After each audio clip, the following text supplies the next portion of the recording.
Welcome to the Digital Dose, where we amplify AI and tech solutions, transforming staffing, workplace strategy. I'm Zelcha Emanuel, and this podcast is built for tech innovators, staffing professionals, and business leaders who are navigating the intersection of technology and talent. Each episode, we sit down with industry pioneers to decode how AI and automation are solving real problems, from lead generation to operational efficiency and to workforce optimization and where executive placement. Whether you're a CEO, consultant, or a tech leader, our mission is to simply give you actionable insights you can implement today to grow your business and impact tomorrow. Today, I am joined with Ken Edwards, president of Precision Placement, Inc., a firm that has been placing senior level executives in textile and apparel industry for over 25 years. What's fascinating about Ken is that he didn't start on the recruiting side. He came up through the industry itself as an industrial engineer, plant manager, and VP of operation. Before building PPL in the early 90s, he also launched textilejobs.com back in 1995, which is wild when you think about how early that was for web-based recruiting. And he runs the Apparel and Textile Executive Network on LinkedIn, one of the largest groups dedicated to senior leaders in the space. Ken, welcome. I'm glad to have you on the Digital Dose. Thank you very much, Zelcha. It's great to join you guys and your listeners as well. Awesome. Well, Ken, you spent years on the operations floor, industrial engineer, plant manager, VP of operations, before you ever touched recruiting. What was the moment where you realized you could serve the industry better from the search side and from Well, inside the plant? well, as an operations manager, I worked with various search firms, and fortunately or unfortunately, during my early career, I kept seeming to encounter companies that unfortunately were facing financial trouble. So I relied on executive search professionals to kind of help me find my next opportunity. And quite frankly, Zelcha, I found that the search firms that I dealt with really didn't understand where I was coming from. Either they lacked a little bit of professionalism, or they didn't understand the nuances of operations and especially the industry I was in. So after quite a bit of self-reflection, trying to hire people and also trying to find my next career move on my own, I decided that I would try to start a search firm and try to incorporate some of the experience that I had from engineering and operations management, and to do it to be able to relate to people, both to help them find their next career move, and more importantly, help companies be able to find the talent they need to get to their next plateau of growth. Amazing. Well, precision placement has been around for 25 years, and you launched Right. textilejobs.com in 1995. So before most companies even had websites, how did that early bet on digital positioning shape the way companies and executives found you?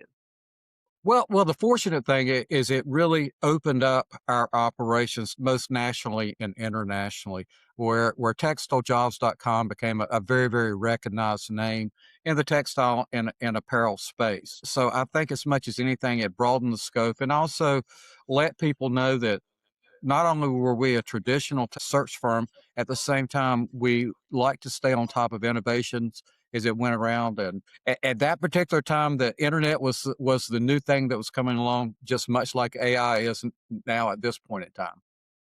Okay, makes sense. Well, if you've said on your site that you can understand a client's challenges better than any search firm because you've actually lived those challenges, can you give me some specific examples where your operational background gave you an edge in placing the right executive? By all means, whenever a vice president of manufacturing, or for that matter, a CEO, starts having challenges, oftentimes they know the challenges, but they don't really know the solutions. And I always tell people, in essence, what we're doing is a sales profession, but I'm very, very much not the stereotypical sales. My sales based on a consultative type of sales approach, where the only way that I can really help the CEO or the vice president find and solve their need is to really truly understand them, relate to what they're going through, and to be able to help them find the right person. Because oftentimes, CEO feels that they want a person with this particular characteristics or particular background, where once we get into the full intake, the full interview, we find out that their problem can really be solved by a few things that they may not need exactly what they feel that they need, but at the same time they need the personality to really help them accomplish their overall objectives that they're going through. Absolutely. Well, I noticed precision placement has expanded beyond executive search into management consulting, helping clients maximize the bottom line performance. What triggered that evolution, and how does it change the relationship with the client when you're advising on strategy, not just filling seats? Sure. Well, it was a natural progression with using the consultative approach that I was mentioning. We'd find that whenever we went, and if we approached the client as a consultant going in, we were not just headhunters. Some people like that term, some people don't like the term. Personally, I like the very fact that we're going in and we're trying to solve a problem rather than just bringing in a person from the outside. That's the reason why we try to do it more from a consulting side of it. I've gone in and utilized some of my past industrial engineering experience. I've gone in and walked the shop floor with presidents before, seeing their overall challenges and everything as that goes. And coming at it from a consulting side of it, I think it allows me and it allows us to grasp what the true need actually is. Okay. Well, you've built one of the largest LinkedIn groups dedicated to senior Mhm. textile and apparel executives. How has cultivating that community influenced the way you source talent and the kind of conversations you're able to have with both candidates and companies? I really, really love the Apparel and Textile Executive Network, which that's the name of it. Please, anyone that's in the industry and is at that point, go there. Be happy to admit you.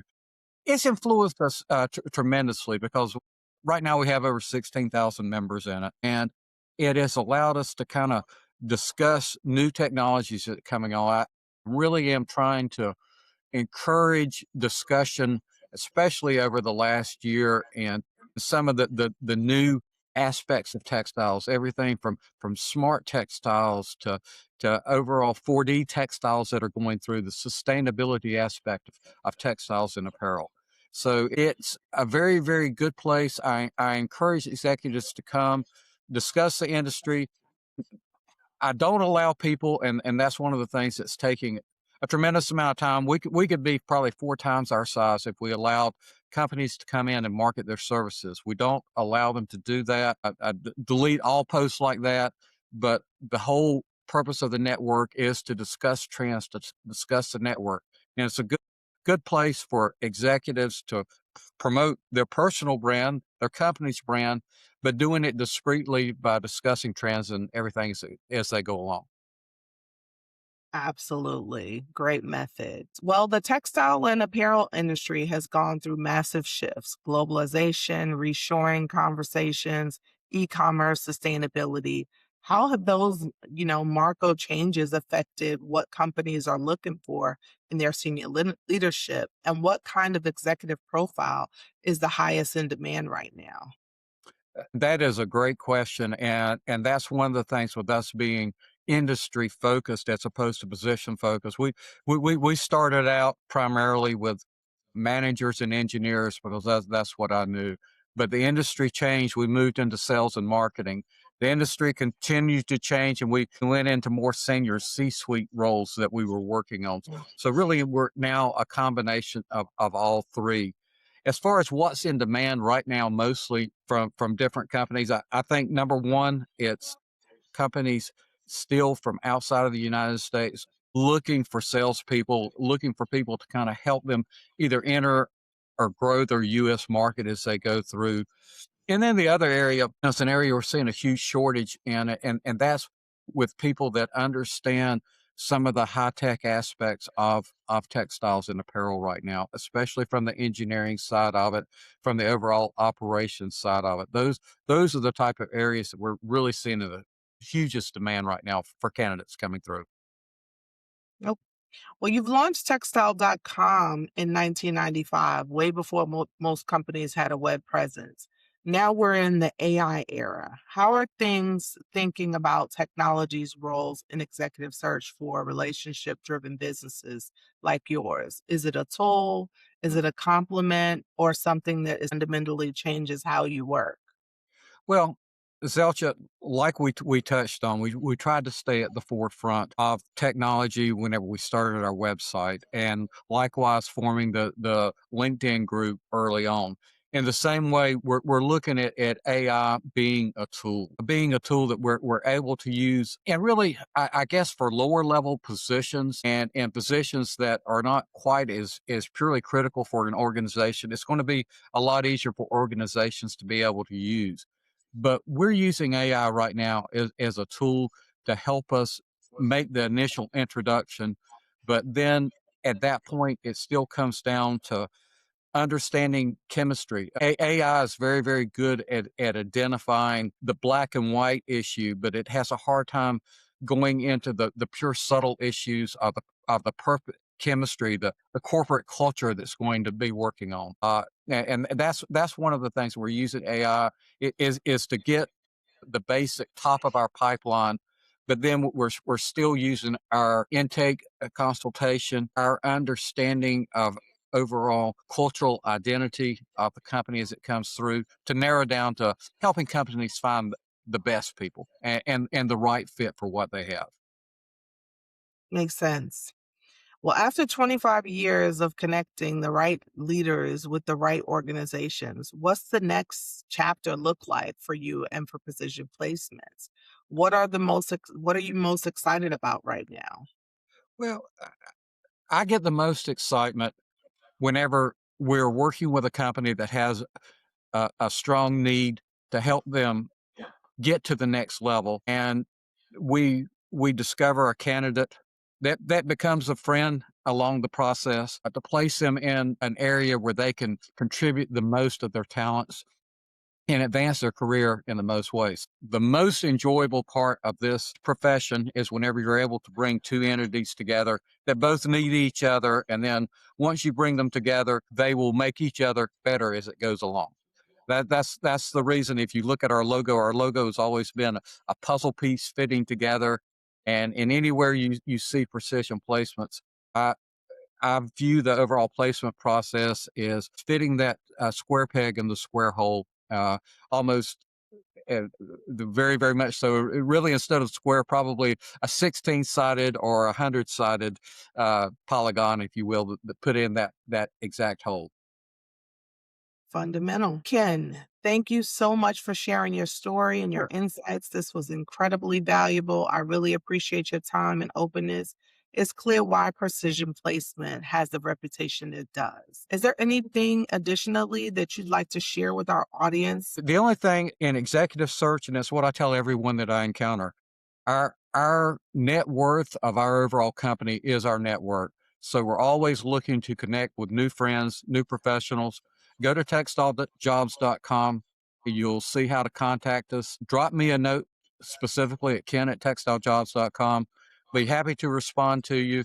Even if now's not the right time, 5 years from now, 10 years from now, we may be able to assist you. And regardless, we'll develop a lifelong friendship.